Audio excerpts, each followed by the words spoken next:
California Unemployment Insurance Appeals Board for Wednesday, October 16th, 2019. Begin the meeting by calling the roll. The chair is present. Vice Chair Reeves. Present. Member Lightstone. Present. Member Ang. Present. Member Allen. Present. Please let the minutes show that all members are present. Now move to approval of the minutes of the September 11th board meeting. Is there a motion to approve the September 11th minutes? So moved. Made by Member Ang, seconded by Member Allen. We will take a vote, show of hands. All in favor, please raise your hand. Opposed, abstain. Okay, please show the minutes being adopted unanimously. Moving on now to the chair's report. Once again, want to just welcome anyone who is watching on our live stream. Again, the board has decided we want to be transparent to all of our constituents, both workers and employers, and also the judges and staff throughout the state. So if you are watching this, we hope you're able to learn more about what the board does.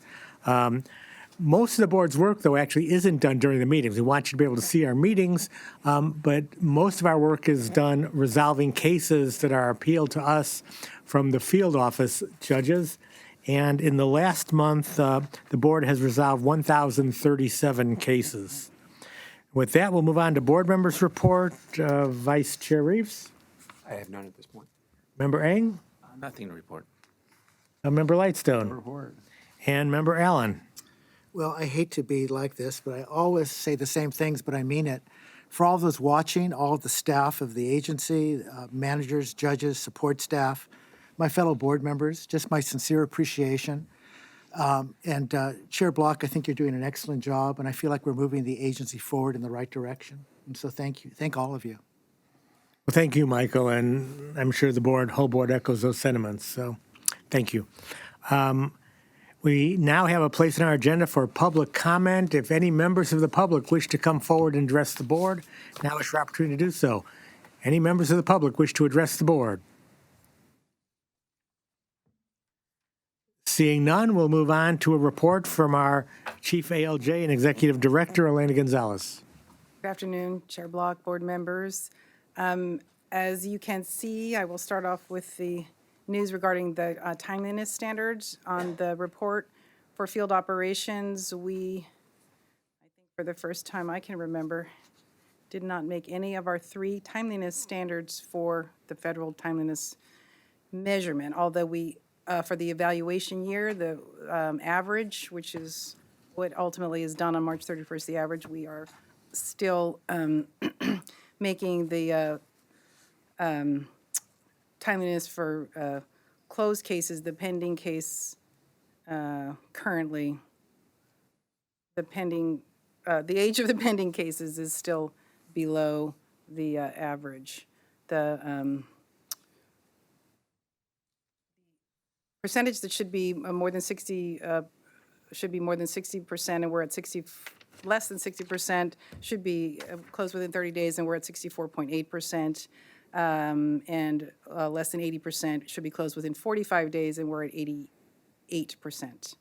And the average age is 30.2 daes. So obviously this is not good news, and we have spent the month trying to address the issues and find the cause and see if some of that can be changed. The cause is something that we could not have anticipated or done anything about, and it involves, there have been substantially more retirements, illnesses, attrition in the ALJ field than, we built in a certain amount of attrition and time off or for illness or vacations, and it's been much higher than we anticipated. More people have retired than, again, we anticipated it might be as a result of the new 3-year contract that had the 14% pay raise over 3 years ended in July of this last year. So people that are retiring at their highest wage would have received that last year ending July of 2019. So I think many people were waiting for that highest average to retire. The other thing there, after 18 months of work going down, we have experienced an uptick in work in all areas, and that has contributed to it. Another major factor that has contributed to our inability to address this issue was the arbitration decision that required us to meet and confer over a caseload of any more than a maximum of 28 cases for ALJ2s to hear during the week. So unlike other agencies that have just would have the ability to go ahead with extra work, assign extra work to the attorneys or judges that work for them, CUIAB has under the decision of the arbitrator that we have to meet and confer. CUIB is currently working with CalHR and is in the meet and confer process to implement a higher caseload to address the this issue that we're having with timeliness. A number of other factors, we've gone as a group and tried to find out other ways to capture more cases. All of the offices have been directed to have mass calendars, and what a mass calendar is rather than so many assigned per judge, we assign hundreds per day, assign a number of ALJs. Each person comes in, and the next, each ALJ will just go pick a file, call it. As soon as that case is done, we'll call another case. So we capture 20 or 30% more work in that week than we normally would because it's not assigned to a specific ALJ, but it is a rolling kind of calendar. So a number of people will come in and they'll be serviced. Usually the presiding judge participates in those, and the offices have been directed to have at least one and perhaps two per week, per month. And the presiding judges have also been asked to regularly schedule themselves for hearings, pick up hearings when people are ill or falling behind, and so on, rather than spend as much time as on administrative functions, that they should also pitch in and hear cases. So those are two of the big steps we've taken to address it. We've also, if there's someone calls in, withdraws a case, what we do is we call parties, particularly parties that have called in about expediting their case or a hardship. We call them and ask if they will be willing to come in on short notice and waive the required notice so we can hear their cases so there won't be empty spots during the week of cases that have withdrawn. So we've taken many steps to address the timeliness issues. Another, as was noted at the board meetings, we have disability cases, we have tax cases, we have other cases that are not subject to timeliness standards, and each presiding judge has the discretion each month to try to prioritize which cases he or her thinks are most needed that much, which ones are older, sort of take a glance at, we need to make these numbers and we need to not let these tax or disability cases get older. And so there is that balance. Up until very recently, we didn't need to balance so much which work would be done first because we had plenty of ALJs and not as much work. And now we're getting to the point where a balancing act has to take place with these cases. So for example, the two offices that I did contact last month about their disability cycle time being longer, those are the only two offices that actually made time lapse last month. So that's the balancing test that's taking place. And of course, you know, making all of them, making everything timely is the goal. But some months, something suffers in order to get the other numbers better. So the other thing I'm sure you've seen is we have advertised for ALJ2s who are the level that can hear more cases and also hear tax cases. And we are currently waiting for that, the posting close October 25th.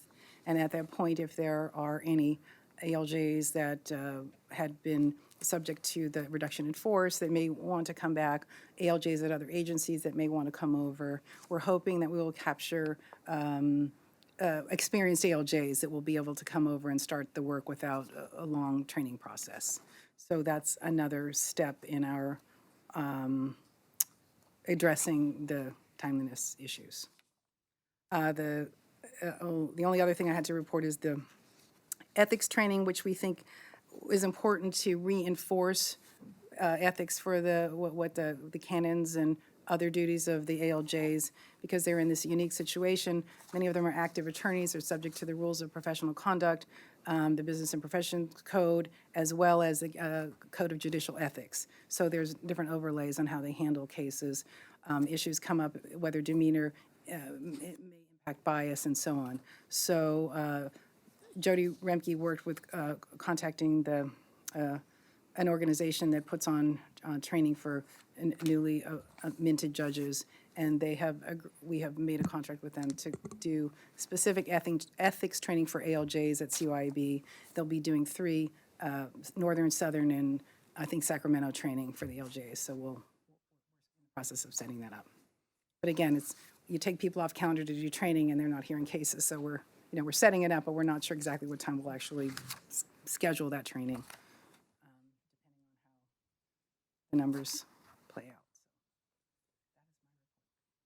Thanks, Lena. It sounds like you've taken several steps to try to remedy the fact that we're missing all these timelines.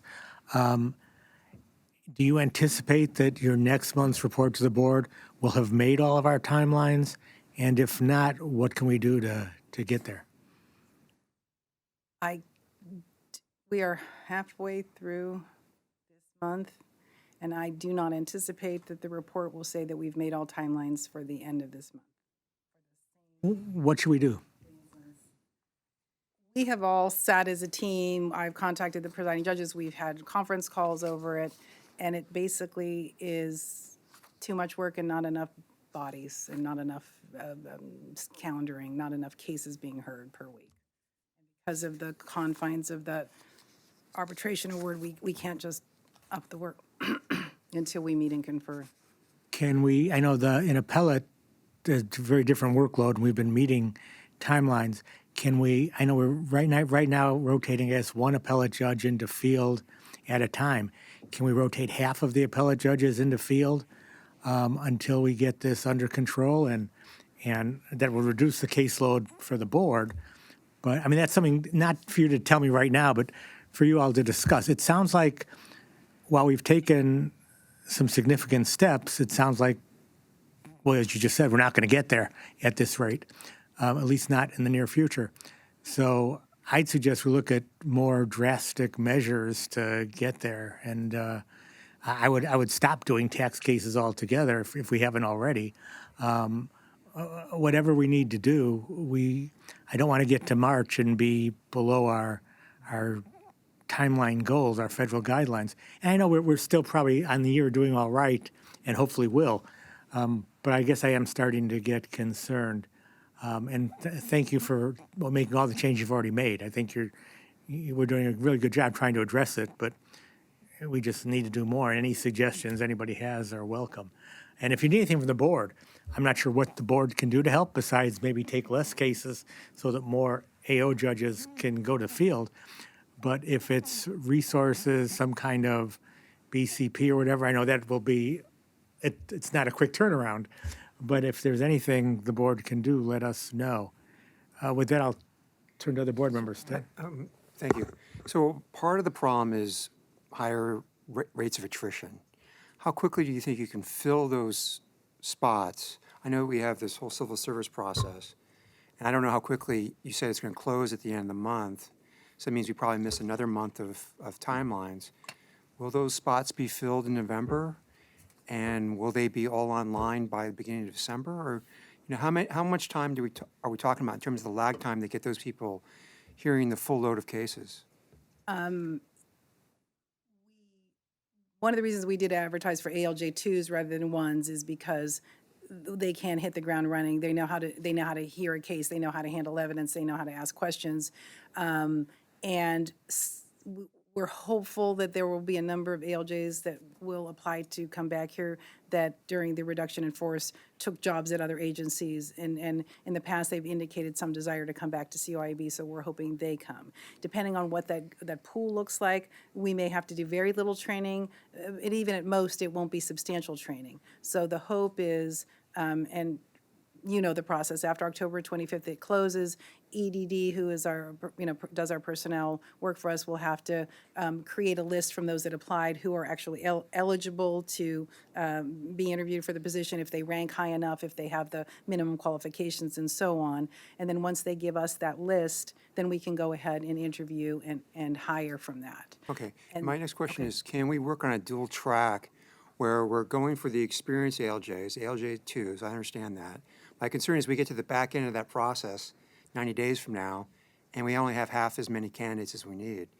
Is there a way to start the ALJ1 process now, get that clock running in terms of posting the job posting, and then we can figure out how many we actually need at the back end of the ALJ2 process?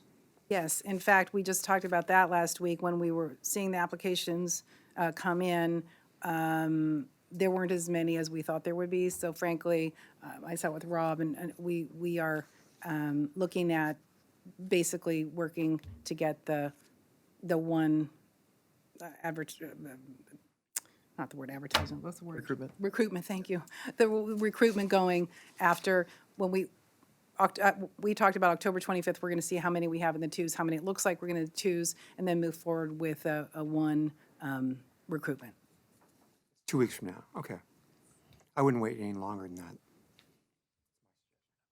Thank you. Thank you, Dan. Mike? Thank you, Mr. Chair. I just had a question. I know that at the, and I don't see cases at the level that I would understand the attrition rate at the FO level, but at the AO level, I know that we just had a recent retirement. I think it was Judge Purcell. What is the projection for any known AO retirements through the end of the year? And what's being done to, is there something being done to make up for that as they go offline, or do we just deal with less? Is that the field or appellate? Which, for the appellate? The appellate. I'm sorry? The AO. AO, yeah, appellate. I don't know. Jody might be more familiar with who might be indicating a retirement possibility. We just have to be careful, because if we could be called, if we say, are you retiring Well, let me soon?" just rephrase the question. I know that we just lost, our one AO just retired, and so what's the protocol on that? Do we do without, or do we replace immediately from someplace else? Do you want me to speak? I would not recommend that we seek to fill it right now based on the numbers in AO. We just don't have the caseload right now. And that's also why we're looking to have AO assist in the field. But we are replacing the ALJ, the full number, the full complement. Right. We actually added the 3 extra onto the recruitment. Yes. As we've had some of these retirements, we had a 7-person recruitment. We just added 3 ALJs to that recruitment. So we actually have a 10 ALJ recruitment pending right now. So when people leave there, we're hiring in as an ALJ, and an ALJ classification can work both in appellate and the field. So the appellate does not need the ALJ, but in terms of numbers, we want to make sure we keep those numbers in more. So not necessarily filling in an appellate, but we will fill behind that position rather than in that department. Does that make sense? Yeah, thank you. Thank you, Mike. Any other questions? Okay, Michael? Yeah, just so I can kind of understand this, how many actual vacancies do we have at the ALJ 2 level? Vacancies? I don't have that number with me right now. I can report it to you outside the scope of the meeting. But the current recruitment is for 10 administrative law judge 2s, but we have more vacancies currently than those 10. Okay. And then the second thing, you probably already explored this, when we had the reduction in force and we have trained ALJs who are now with other agencies, have we explored at all asking to borrow them back for a while during the pendency of our recruitment? Haven't explored the borrow. It's a very long and complicated process. It's probably quicker to actually hire them back than it is to borrow based on the loan borrow agreements and the other agencies agreeing to give them back to us and so on. So we haven't explored it. I mean, we certainly can look into a potential to see if there's a quick way that one of the other agencies would be, You never know, you might get lucky, get a cup of sugar at least, maybe, or Yeah, something. you're you know, right. so. No, it's certainly something we can look into. We can approach some of the presiding judges of some of the agencies that took a number of our ALJs and see if they have any interest, or if it. I do appreciate it's always more complicated than it seems to Everything get is, anything yeah. done. I do appreciate that. And not related to the issue with the workload, but just one part of your report that I didn't hear about is, I always ask about the safety of the staff and security And so I just, Right down there, no security incidents, but I forgot to say it, being so obsessed with these numbers. I'm sorry. Member Allen, there were no security good, incidents. good, excellent, thank you. Thank you, Michael. Ralph? Well, Michael anticipated my question, which was the borrowing question. I was trying to figure out, short term, or it doesn't even have to be long term, is there, or maybe even for ALJ1, well, I guess you'd have to train them more, but just the idea that there might be some surplus in some other We'll explore that. I mean, we'll look into DSS. There were some other organizations that took a number of our ALJs. I mean, during the reduction in force, I think I reported this before, we had 275 ALJs. We currently have 135. So we did go through a substantial reduction in force, and they are in other agencies. Some of them work exclusively from home, so it's a little harder to convince them that they would like to come, into an office to do hearings. So, but we can certainly look into every option. Those are good ideas. We've tried to rack our brains to find any opportunity. And again, given the reductions in force and the federal funding and so on, we didn't want to overhire. So, we started with the 7 posting as time went on, and we had a few more attrition. We added 3 more to this ALJ2 posting, and we discussed the ALJ1. So we just want to get into a situation where we aren't, because the work has not, it's been a decline for over a year. So it may be up a little, and it might go back down again. So trying to predict the economy, as we all know, is difficult. So again, it's the balance between, not overspending and not overhiring. And but we certainly are open to trying to expand our. Yeah. And Elena, during your opening, you said that CalHR is in the process of meeting and conferring with our labor unit. Is that happening now? Have they agreed to meet and confer? Is that actively happening? We're actively scheduling dates. So there are dates on the calendar. Mark Wusam is working with the CalHR labor relations people to set dates for a meeting confer with Case. None have happened yet to date, but soon, hopefully. We proposed some dates in November. And have they accepted any dates? Like, have they? I guess my real question is, have they accepted and agreed to come to the table? They have. Okay, thank you. Okay. Yeah, I hate to put our leadership on the spot because you all do such a great job. And if anyone's watching, our field offices have historically done a great job. But I guess I feel a need to kick up the urgency on this matter, the sense of urgency. Our primary goal really is to meet these federal deadlines, to be fast, to be fair, to be friendly. But the fast part and even the fair part are contingent upon us meeting deadlines. If we don't get up to speed by, say, the December meeting, because I've already heard we're not going to meet our targets by November, then it's something of a crisis to me. And maybe we need to get all of our presiding judges from all over the state to come here on a board meeting day in December, and the board can sit down with them in an open meeting and hear what we can do to make this better. I know that's not something that you all probably want to have happen, so hopefully that will instill that sense of urgency. But sometime soon, because we get to January, it's going to be too late to make major changes to make March deadlines. So if we're getting close to the end of the year, if we get to December and we haven't made all 3 of these deadlines, I think we need to do something more drastic. So hopefully it won't be necessary. Any other questions or comments for Elena? And for example, we need to know, I know you have it somewhere, but we need to know how many vacancies there are, how many people, if we're not hiring the same numbers, the number of vacancies, I would ask why. If we're hiring 10 judges, but we have 13 vacancies, why? And there might be a real good reason, but we should certainly know that. I've heard too much that's a little too vague in terms of resolving this problem and doing it in a timely fashion.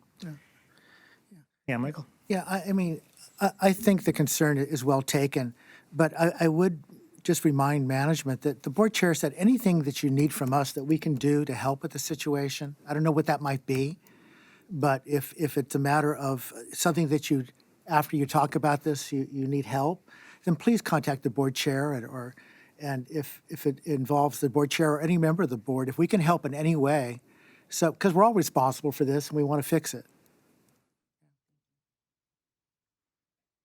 Okay, if there are no other comments or questions for Elena, we'll move on to our AO presiding law judge, Jody Remke. Good afternoon. So as you can see from the September 2019 performance indicators chart, the board does continue to meet the DOL timelines. As for cases closed with 45 days or less, this past month we were at 96%, and the guideline is greater than 50%. For cases closed in 75 days or less, we're at 99.9, and the guideline is at greater than 80%. Case aging increased slightly at 22.2 days. Again, in large part, our numbers are so good because the workload balance is so low. If you look down to balance of open cases, UI cases, we only have 332 pending right now. It is a little bit of a mystery as the field numbers have gone up. We haven't yet to see the numbers go up in AO. So we'll just keep watching that. But in the meantime, as we've discussed here already, we will use some of the AO ALJs to help in the field why our numbers are low. Thank you, Jody. Questions or comments for Jody? Just stepping back a step, I wonder if more telephone hearings would get our numbers up temporarily. Have we explored that? Still need the same number of ALJs, whether they do them by phone or in person, and they still have a limit of the number they can hear each week. So whether they're in person or by phone isn't going to change the number we can produce each week. All right, just trying to think of something we can do, but appreciate that. Let's move on to our Chief Information Officer, Jeff Wilby. Jeff? Thank you, Chair Block, members of the board. Good news. Vendors have responded to our requests, our initial requests for information on our modernization project. And right now we're completing our evaluation of their responses and our market analysis. And we're very close to finishing this phase of the project. We've been working with subject matter experts throughout the organization to gather the requirements necessary to get us into the next stage. And we'll be meeting tomorrow with the Department of Technology, their project teams, along with executive staff to go over what the closeout of this phase is going to look like and get us onto the next one. Thank you, Jeff. Questions or comments? Member Ng. Yes, about 2 meetings ago, Vice Chair Reeves inquired about the audit report, and I had raised the question in the last minute meeting, and I wanted to thank you for your report about the sequence. The Department of Technology is going to report in 2 to 4 weeks, et cetera, et cetera. I was wondering if you could make that email known to the other board members as well, or was it already sent out? So I responded to individually.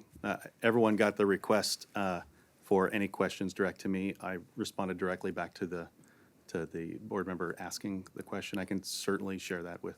Okay. Well, since it was that, since the question that the vice chair raised was in open session, would you object to having the response Absolutely. distributed, because it was, I thought, responsive and so therefore germane to the entire board's jurisdiction. So thank you for the response, and wanted to make sure the others heard about it. Thank you, Mike. Any other comments or questions?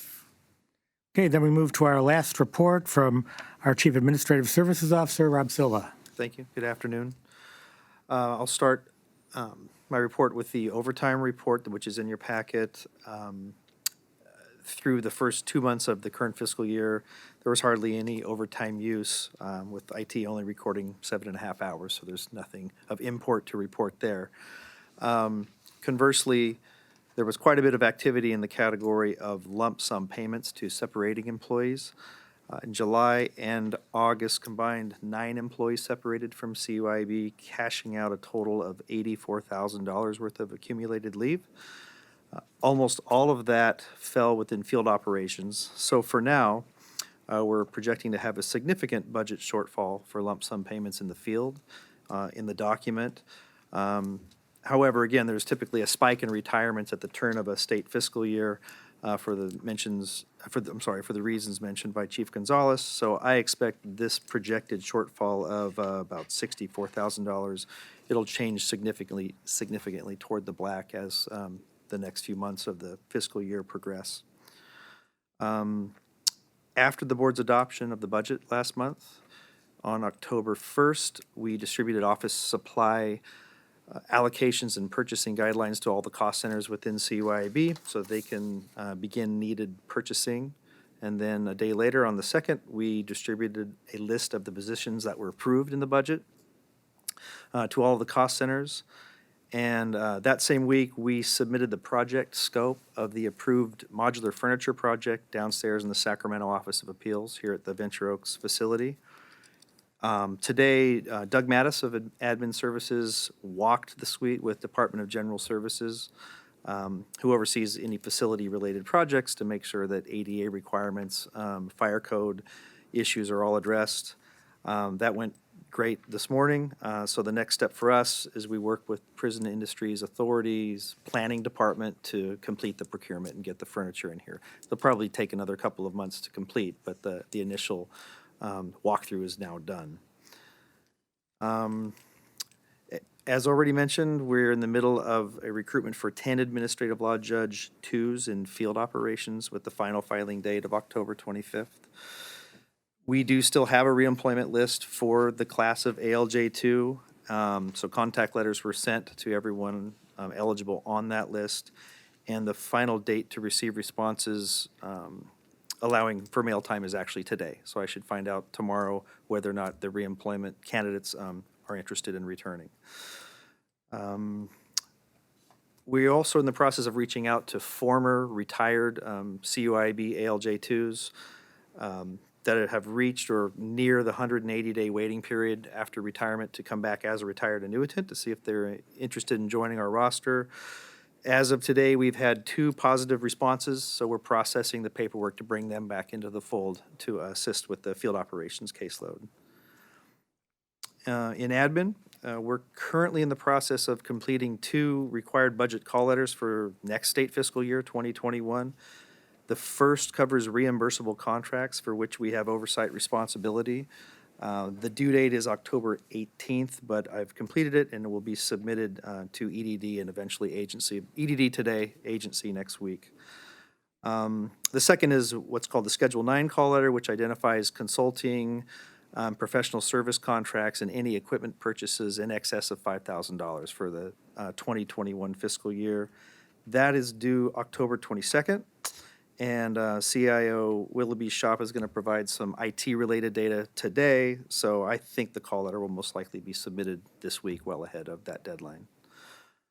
And finally, I mentioned during the August board meeting that we were in the process of updating our administrative memorandum of understanding between CUIB and the Employment Development Department.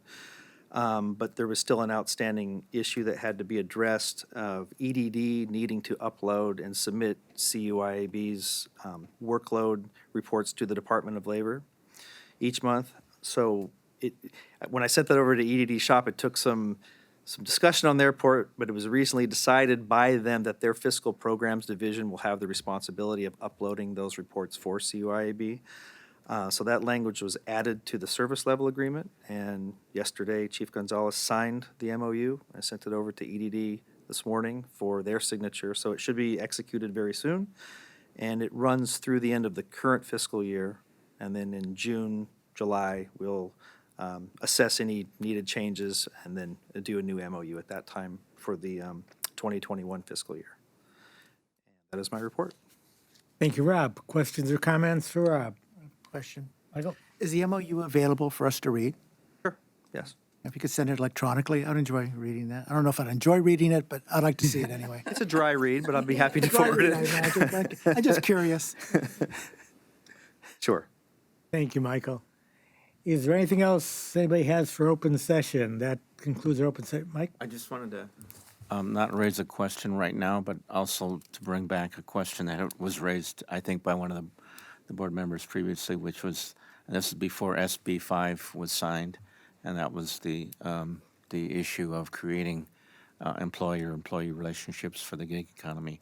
And I was just wondering if we would have access to, or if we would know how many new positions that would create, and if there would be any impact on, as you know, the tax, disability, and UI, and whether or not there would be any possible planning, or at least trying to look ahead of the curve, because as we know, when we add employees, that creates a certain impact on a very small scale. But when we add them on such a large scale, not so much a question right now, but it's more like maybe finding out if there's any analysts that are projecting that, so that we might have access to that data, Mr. Chair, in the future. Okay, so not for our staff to write a report, but to find if there are any, To make some other agency locate the information, maybe and give it to us. There must be a projection on, and maybe it went during the legislative process, that there would have been some impact, because in deciding whether the governor should sign it or whether the bill should be voted on or not. I just recall one of my constituents said there was some projection of the number of new employer-employee relationships that would create, and I just think that would behoove us to kind of know ahead of time when that tidal wave might possibly hit in the future. Should there be a recession, then that means people are not going to be going to their own independent contractor reserve accounts, but they'll be looking to the state. And so I don't want to make that a current agenda item, but perhaps something that maybe we could ask for, at least have staff look to see if there's some report, maybe make a report on that maybe in January, if anybody else feels that way. Rob, can you refresh our recollection as to when the BCPs are due for the next budget? Because Mr. Ng raises a really good point that with AB 5, you're going to have tens of thousands of new, formerly independent contractors who are now classified as employees. And I would imagine that there's going to be some analysis within EDD as to what the impact might be on this board and EDD, frankly, because they're going to be ones having to review those applications for unemployment and disability. So first, my question is what's the timeline? And then secondly, is there some thought on how to build that into the analysis for the next budget? Well, for Jan 10, it's much too late for consideration of a BCP. But I can meet with Fiscal Programs Division, because if they've been Fiscal Programs Division of the Employment Development Department, to see if they've been discussing this at all for inclusion in the next budget cycle. We've met with them probably 3 times in the last 60 days, and there's been no mention about it whatsoever. But in fairness, the bill was just signed, and so they probably weren't aware of it, and it doesn't take effect till January 1. But if I'm EDD, like Mr. Ng has said, there's going to be a lot more applications for unemployment, just on the natural, without unemployment rising or falling, because you're going to have tens of thousands of new employees. So the extension of that is more applications for unemployment and disability. So I think it's something that ought to be raised, and Mr. Chairman, perhaps you can, at your next labor meeting, raise that in terms of how that, because I think Mr. Ng's right. There's been some analysis out there as part of the review that the governor looked at when he decided to sign that bill as to what the impacts were, not just on employers and employees, but on the government itself in terms of its workload. Okay, I'll get together with the Caleb, who's the fiscal chief at EDD, and then hopefully we can discuss with the programs estimate group at EDD too, to see what they've been discussing, so I can report something back to the board. a very good question raised. I think you raised it about 2 meetings ago, and then it wasn't signed at that point, but it was signed in late September. So it is, with the economy projected to go down, as we've seen from cases, it doesn't take long to accrue a UI benefit, working a very, very short time. I'd like to just make a comment in terms of the sorts of analysis and information that you're seeking is generally that which EDD produces, and then as a result of that, they project an increase in their cases, and then we get a projected increase in our cases based on their projected increase. So we wouldn't, I think it's important that Rob communicate with their fiscal group, but we internally wouldn't be able to get that information for you because that's information that's the Employment Development Department's, that's their bailiwick. Ours is the back end of it, a percentage of the cases that will come in, the UI cases, we're going to get as appeals. So I'm not saying that it's not important information, but we at CUIB don't have that. We can reach out to EDD, Right. try to get. And I what want we to be clear, have. I recognize that. It's EDD's doing the analysis. I want to make sure that we're asking the question and finding out what their thinking is in terms of the impact of AB5. Ralph? I would just add that there'll also be an impact that I assume that they're analyzing on revenue because there'll be additional.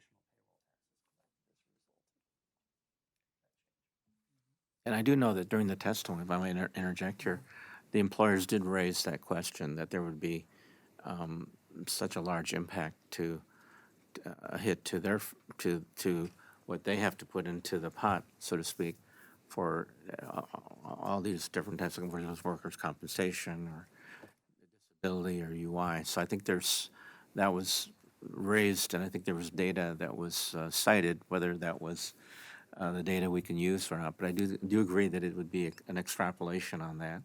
But nevertheless, useful information to plan for the future.